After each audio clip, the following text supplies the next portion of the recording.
Nossas Histórias conta hoje a história do enólogo Gilberto Pedrucci. Ele é o fundador e proprietário da vinícola Casa Pedrucci de Garibaldi, fabricante de espumantes clássicos.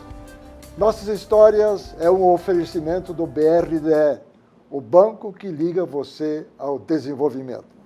Nós estamos começando essa época de início da safra de uvas, pelo menos na Serra Gaúcha, e nós vamos começar conversando com o Gilberto sobre esta safra.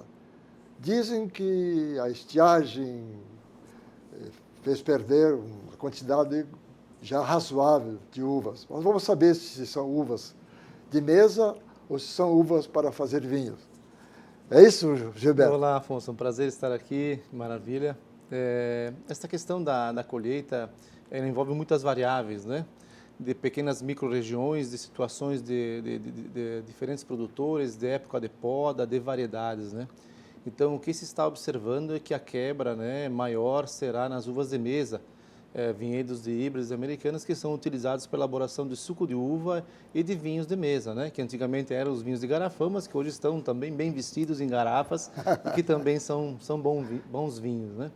Então, nas variedades de uva de mesa, realmente, em alguns lugares a perda pode chegar a 30%, né? O que se espera num total de safra, em comparação com a safra de 2018, é bom que se diga, porque existe uma média histórica que não seria tão grande esta perda, mas sempre se relaciona com a safra anterior. Então, em relação à safra 2018, se espera uma perda de 30%, embora possam haver lugares que a quebra seja menor, de 10%, e outras que seja até de 50%. Mas nas uvas viníferas, para os vinhos finos e os espumantes, não ocorre uma quebra deste porte, né?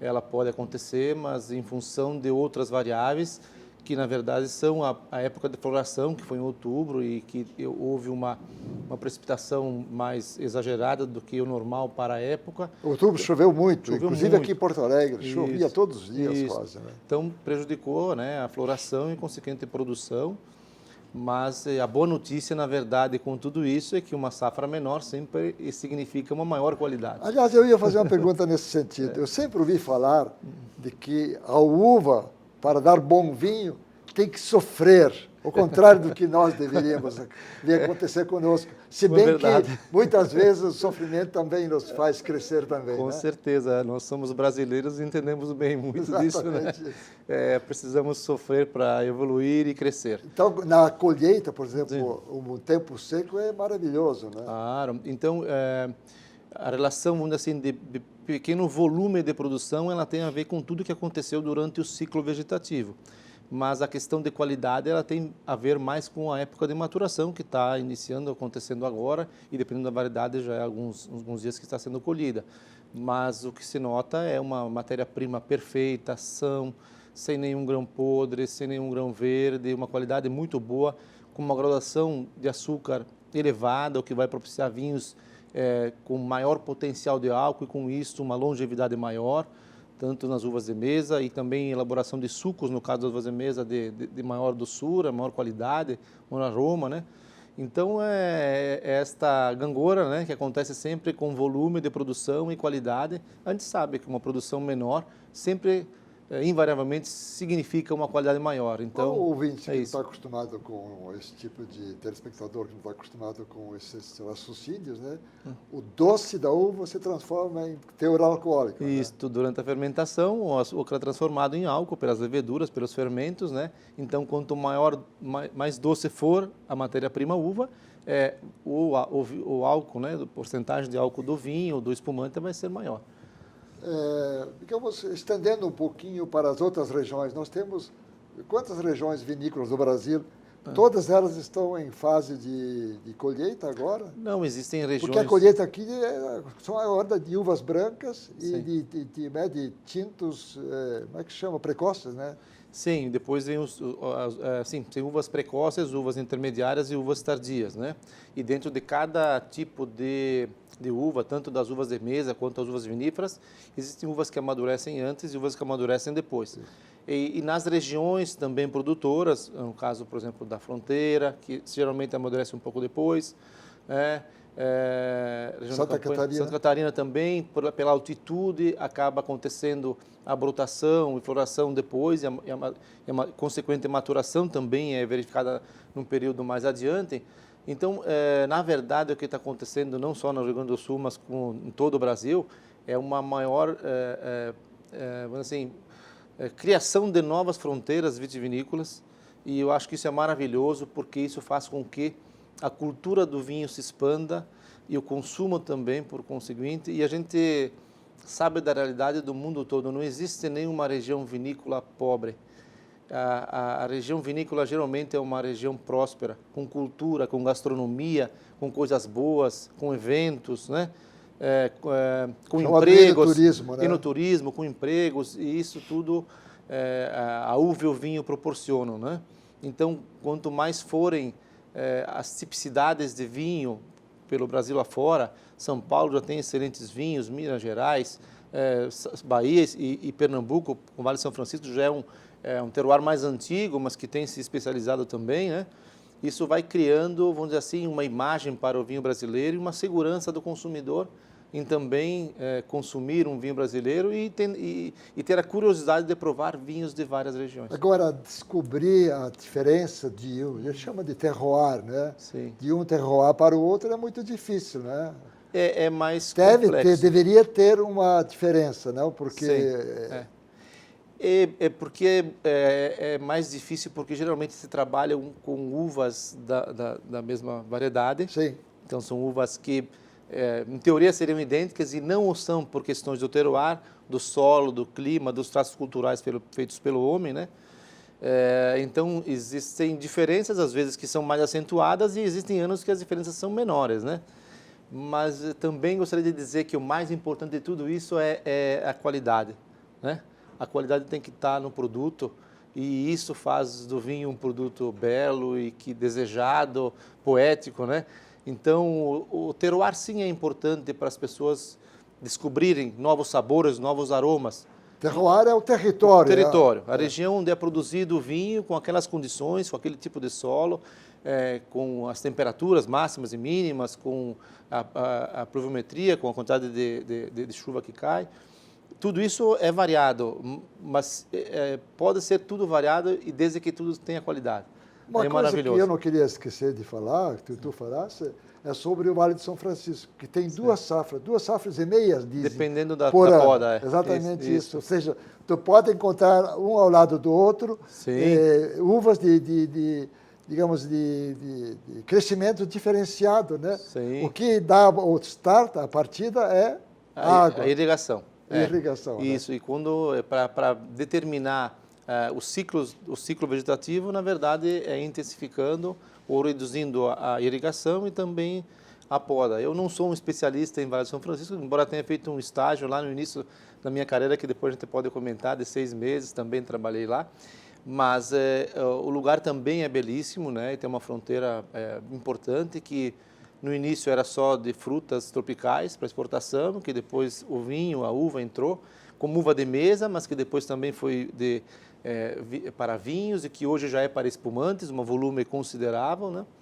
Então, a beleza, o que eu disse, de várias regiões no Brasil, né? Bom, resumindo, não precisamos ter medo de que vai haver uma safra de vinhos ruins, não. Não, muito pelo contrário, podemos ter a expectativa de que vamos ter uma safra maravilhosa. Dito isso, nós vamos fazer um intervalo e na volta nós vamos conversar um pouco sobre a tua história. Tá ok. É uma história muito bonita, inclusive uma história também de uma pequena champanheria, chamada assim, ou pequena vinícola, né? Isso. Bom, é sobre isso que nós vamos abrir o próximo programa. Okay. Um intervalo e já voltamos.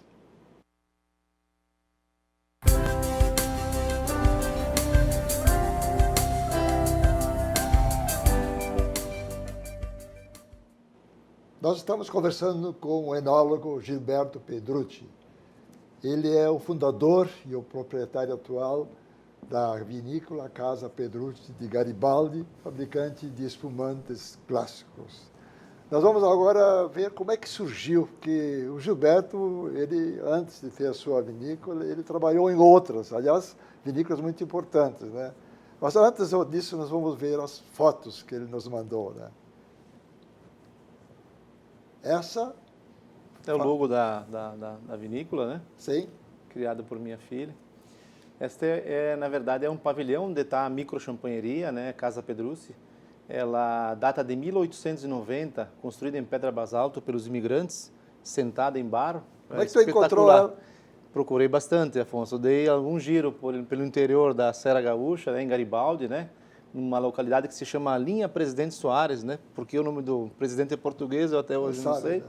Mas, na verdade... Qual é o tamanho, digamos? É pequeno, tem 300 metros quadrados. Não, mas... É bom. Para uma microchampanheria, para a nossa produção. Muito bom. Este ano nós ampliamos, logicamente, né? Essas são as caves de maturação, então todo o processo, método tradicional está baseado na maturação, né? Maturação significa o tempo que fica guardado. Né? O espumante é uma segunda fermentação de um vinho já pronto, né? Na primeira fermentação, o suco é transformado em vinho, e na segunda fermentação, o vinho é transformado em espumante. Nesta fermentação, é necessário que ocorra uma maturação, que é a essência do método tradicional, do método champenoise. Então, essas caves servem justamente para que o espumante realize a fermentação, que dura 30 a 45 dias, lentamente, e após isso que fique, de certa forma, maturando, envelhecendo, né? Porque toda a potencialidade de aromas, a complexidade de paladar de um método tradicional vem desta maturação. Dependendo do tipo de espumante, é 1 ano, 2 anos ou 3 anos. Isso, perfeitamente. Nós temos espumantes, às vezes até me perguntam, qual é o teu espumante de entrada? Não, de entrada não tem, são só maturações diferentes, todos eles são de excelente qualidade, né? Então nós temos espumantes, um Brut e um Brut Rosé, que são de no mínimo 12 meses de maturação, que são esses aqui, né? Tem garrafas aqui. E tem uma linha reserva que é de 24 meses e a nosso milésimo, então, no mínimo 36 meses, 3 anos de maturação. Essas são fotos do interior da vinícola, né? Uma prensa antiga, que eu tenho lá alguns equipamentos antigos também, que no futuro eu pretendo ter um espaçozinho para um pequeno museu, né? Isso. E são fotos do lugar. O lugar é bucólico, é muito tranquilo. Eu tenho, assim... Ideal para o vinho, né? Eu vejo, assim, o Vale dos Vinhedos com uma exuberância, com um potencial, um crescimento muito forte, mas em alguns momentos ele fica até um pouco descaracterizado de tantos empreendimentos comerciais que tem na volta, né? E eu posso ser até quase executado pelo que eu estou dizendo, mas é a minha sinceridade que é de praxe. Mas existem inúmeras vinícolas em lugares onde as paisagens têm mais raiz, onde a cultura italiana está mais presente, né? Inclusive com estrada de chão, com essas coisas, né, de chão batido. E a nossa vinícola ela fica a 19 quilômetros do centro da cidade de Garibaldi, né? Comprei ela em 2001 e restauramos, demoramos, né, 1 ano e meio praticamente para restaurar, para montar nossa microchampanheria. Aí é uma foto eu tenho um amigo, a gente não precisa ter tudo, mas tem que ter bons amigos, né, Afonso? Sim. Ele tem uma coleção de carros antigos e ele esteve lá um dia conosco para mostrar os carros com alguns amigos, fizemos uma recepção lá. Inclusive eu participo do Rally dos Vinhedos, né? No ano passado com ele nós ficamos em 2º lugar na nossa categoria, então muito bom, né? E essa é a linha de produtos, nossa linha, né, de espumantes, né? É basicamente espumantes, nós temos também 3 vinhos, mas o nosso foco é na elaboração de espumantes. E um de suco de uva, né? E um suco de uva. Temos também um suco de uva. São fotos externas também do lugar. A gente vai aprimorando a personalização. Essa é uma gaiolinha, né? O aramezinho que prende a rolha do espumante. Esse ano foi personalizado, colocando assim 4 motivos muito importantes para nós. Paixão, arte, tradição e família, que são 4 palavras muito fortes, né? Que representam a nossa filosofia de trabalho. Vocês são basicamente uma família, né? Isso, nós trabalhamos a família toda na vinícola. Tu cuida da parte técnica, né? Eu faço a enólogo, parte né? de enologia, né? Eu digo que todos fazem tudo, mas eu me dedico mais à parte de elaboração e da parte da vinícola. Eu tenho o Guilherme Henrique, que é meu filho, então, que cuida da parte de gestão da empresa, tem faculdade de administração. E o Guilherme está aqui nessa foto, inclusive, né, junto comigo, mas ele fez o curso técnico em enologia antes de fazer a faculdade, então tem bons conhecimentos e a experiência com o pai também está ajudando um pouquinho, eu acho. E a minha filha Ana Paula, então, ela é designer, formada aqui pela ESPM, então ela que faz os rótulos, faz os folders, né, que a gente tem aqui. E podia faz mostrar aqui a câmera, só que isso. Não, tá bem, vai. E ela faz os folders também e cuida das mídias sociais, né? Que é o Facebook, Instagram, isso tudo, a comunicação com as pessoas, né? E são os três produtos, espumantes. isso, os 3 espumantes. Esses 2, então, fazem parte da primeira linha, que é o rosé e o branco, de 12 meses de maturação. Esse Natura já faz parte da linha Premium Reserva, que tem no mínimo 2 anos, 24 meses de maturação. Esse é a safra 2016, já passou os 24 meses, né? E foi muito premiado nesse Gilberto, tu trabalhaste em outras vinícolas, né? Importantes, inclusive. Isso, né? então, voltando... Qual é a tua formação, moço? Formação é de Garibaldi mesmo? Eu sou de Carlos Barbosa, natural, filho de um queijeiro da Santa Clara, entendeu? E saí do interior de Carlos Barbosa diretamente para estudar em Bento Gonçalves, no curso técnico de enologia, na época, em 1979.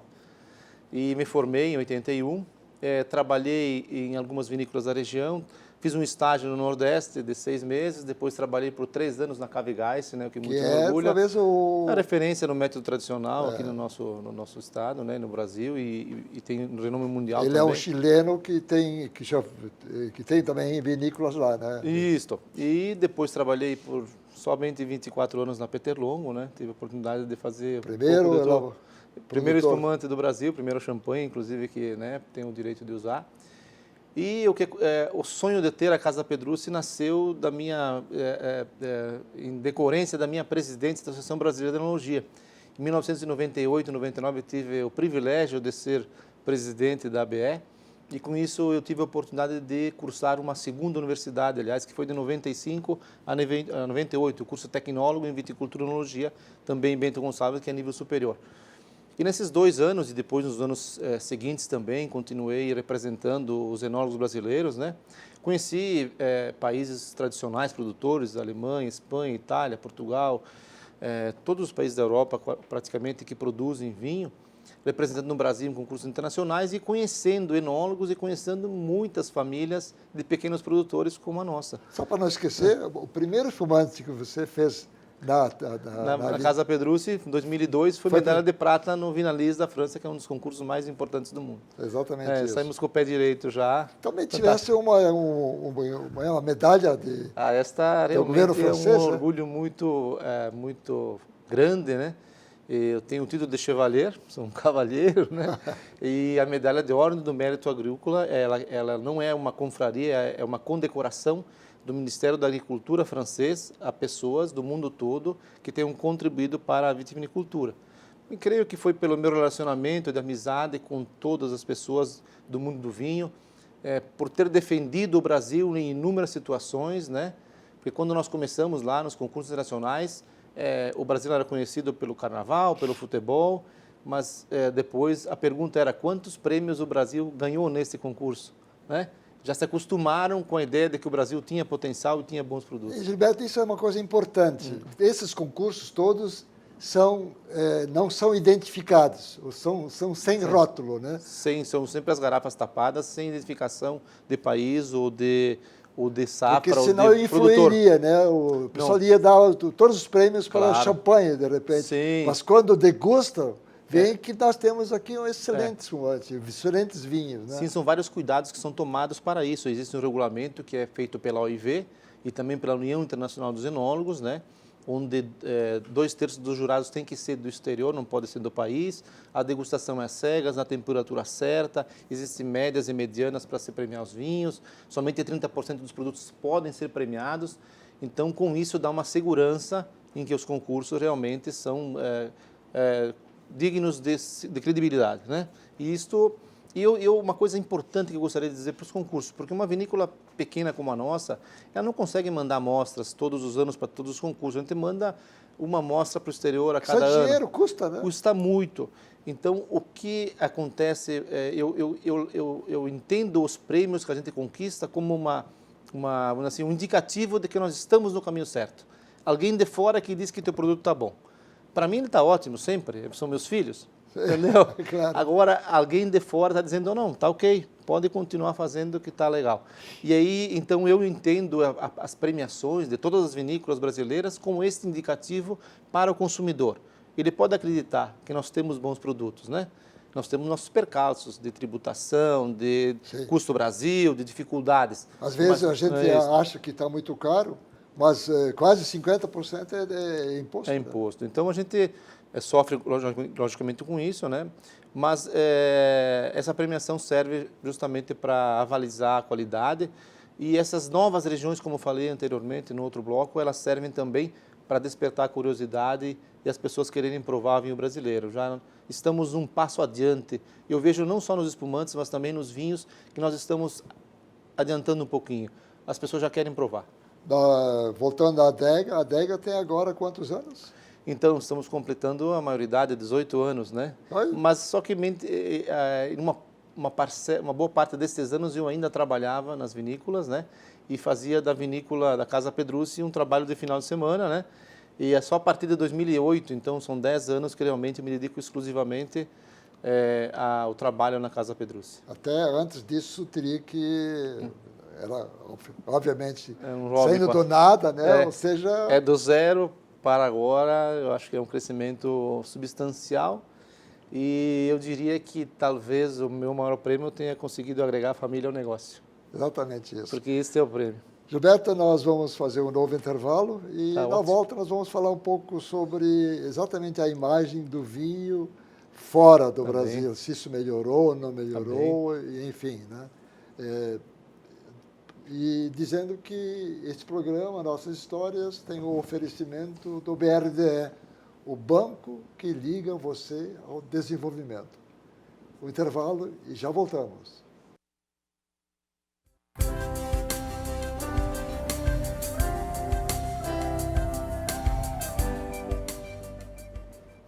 Nós estamos conversando com o enólogo Gilberto Pedrucci. Ele é o fundador e proprietário da vinícola Casa Pedrucci de Garibaldi, fabricante de espumantes clássicos, como nós já vimos. Falando em espumante, e se alguém quisesse comprar o espumante, aonde se poderia... Que boa. Onde é que teríamos que ir? Em Porto Alegre nós estamos assim super bem representados, eu diria, né? Foi o primeiro mercado que a gente quis atuar, um pouco distante da Serra Gaúcha, da nossa cidade lá. Nós estamos há mais de 10 anos já com uma parceria com o Armazém dos Importados, né? Então, as duas lojas, uma na Padre Chagas aí, o Armazém dos Importados, e a Enoteca Decante, na Lucas de Oliveira, lá no Bela Vista, né? Que são duas lojas maravilhosas, né? Até queria mandar um abraço lá para o Lisandro, para a equipe toda lá, porque tem feito um bom trabalho. E com isso eles comercializam nossos produtos também nos restaurantes de Porto Alegre, então vários restaurantes de bom nível têm nosso produto. Temos também em Gramado, no Casa da Montanha, no Parador, né? A gente tem um outro parceiro... Hotel Copacabana, do Rio de Janeiro. Depois posso comentar isso. Nós temos na Banca 38, aqui em Porto Alegre também, no mercado público, tem nossos produtos. Tem a Champs, que é um pequeno distribuidor que também iniciou a nossa comercialização. E tem o site. E o site, o e-commerce também, se entrar no nosso site, clicando lá, pode comprar. Nós temos uma parceria com o site Vinhos e Vinhos, né, que faz a distribuição para nós através do e-commerce. Então, em todo o Brasil, o produto pode ser adquirido. E aí, nós tentamos em cada estado ter algum distribuidor, um representante. Então, nós temos em Florianópolis, nós temos em Brasília, nós temos um cliente super especial VIP, que é o Copacabana Palace, no Rio de Janeiro, desde 2016. Quase toda a nossa linha de produtos está no Copacabana. E quando eu digo está, não é somente está vendendo. Todos os anos tem um acréscimo de vendas, um bom volume. Devo isso lá ao pessoal, o Ed Arruda, que é o sommelier. Aproveitando essa deixa, como é que tu vês o vinho brasileiro hoje? Boa pergunta. Tanto no mercado interno como externo. Eu acredito muito no nosso produto. Sempre acreditei, senão não estaria empreendendo. Claro. Né? Nós realmente temos qualidade. O que acontece? Muitas vezes o consumidor ele vai beber um vinho brasileiro e ele quer encontrar um vinho chileno. Não vai encontrar nunca, porque é outro terroir, é outra região, é outra maturação. ele pode dizer que ele prefere o vinho chileno, argentino, italiano, mas ele não pode dizer que não tem qualidade, são coisas diferentes. A variedade de uva pode ser a mesma, mas o local de produção, e isto, a nível mundial, é o que é mais respeitado, é a tipicidade de cada região. E a beleza do vinho é em que cada região ele se mostre, se vista diferente. E isto é a beleza do vinho. Então, eu acredito que nós deveríamos também ser bairristas e acreditar no nosso potencial. Os produtores... Mas já melhorou bastante, né? Eu vou te dizer um número... Dá os números, exatamente. Então, no caso da Casa Pedrucci, nós não tínhamos vinho. E os clientes pediam, por que você não tem um vinho? Por que você não tem um vinho? E hoje já representa 15% da nossa venda. Entendeu? Nós não tínhamos, representa 15% da nossa comercialização. Quer dizer, existe espaço para isso. No ano de 2019, em relação a 2018, o vinho fino brasileiro decresceu em torno de 3% e o importado aumentou 3,2%, né? O que foi, dos últimos anos, a menor diferença que aconteceu. Então, de uma forma assim, até, vamos dizer assim, apesar de ser diferente, até um pouco positiva. No caso dos espumantes é o inverso, né? O espumante brasileiro cresceu e o espumante vindo de fora diminuiu 10%. 10% a menos de importações em 2019 em relação a 2018, esse é um número muito importante. Considerando o espumante brasileiro, vamos falar do espumante, sim, né? Como é que tu situarias ele? E nós estamos entre os 5 melhores do mundo, né? Eu colocaria entre... Tem 4 regiões que eu respeito muito, que como produtor e como enólogo admiro muito, né? Obviamente a Champagne, na França, a região do Cava, né? na Espanha, e uma região muito linda e pequena que é o Franciacorta, na Itália, que não é Prosecco, são espumantes elaborados pelo método tradicional, champenoise, com variedades também próprias para isso, né? E o Brasil se inseriria juntamente com o Cava e com o Franciacorta. E, logicamente, o Champagne é uma região única e tem uma tipicidade muito forte e é a primeira região, é a história do produto, né? Nós temos que respeitar. Anos, né? Centenária, né? Não estou dizendo que todos os champanhes são bons. Sim. Porque em todos os lugares do mundo existem bons e maus produtos. Eu posso ser crucificado por isso também, mas como eu disse que eu sou sincero, é isso, entendeu? Existem alguns champanhes também que não são aquela maravilha. Mas tem toda a fama, tem toda a história e a grande maioria são muito bons, né?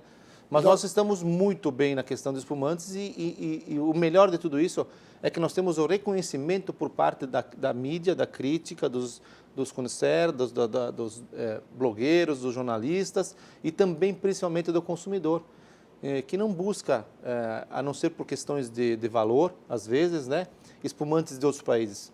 Está buscando o produto brasileiro e isso nos gratifica muito para quem produz e também mostra que a escolha nossa particular, Casa Pedrucci, de elaborar produtos de qualidade, todas as nossas garrafas são numeradas e safradas, são um lote por ano de cada produto, um controle muito rigoroso e artesanal. Então, o artesanal, na verdade, quer dizer que não sai nenhuma garrafa da vinícola sem que eu tenha tocado nela várias vezes. Isso é verdade. O meu filho, juntamente com a família, isto, além da poesia que isso significa que eu olhei para todas elas. E a qualidade. A qualidade. Então, por exemplo, se existe uma vantagem, né, comercial das pequenas vinícolas, é essa questão do pequeno volume, do carinho com que trata tudo isso, e isso nos faz diferentes, logicamente, das grandes vinícolas que têm um potencial de comunicação, de marketing muito maior e que por isso atingem mercados maiores e precisam atingir, logicamente. Esta é a história de Gilberto Pedrucci, enólogo Gilberto Pedrucci, fundador e proprietário da vinícola Casa Pedrucci de Garibaldi, fabricando principalmente espumantes clássicos. Quero agradecer a tua presença aqui, não é fácil vir de Garibaldi até aqui de noite, mas foi muito importante nós conhecermos a tua história, especialmente o teu conhecimento a respeito do vinho. E de modo especial nós queremos agradecer a audiência desse programa, prometendo estar de volta sempre às terças-feiras às 8h15 da noite. Programa que tem o oferecimento do BRDE, o banco que liga você ao desenvolvimento. Muito obrigado e até lá.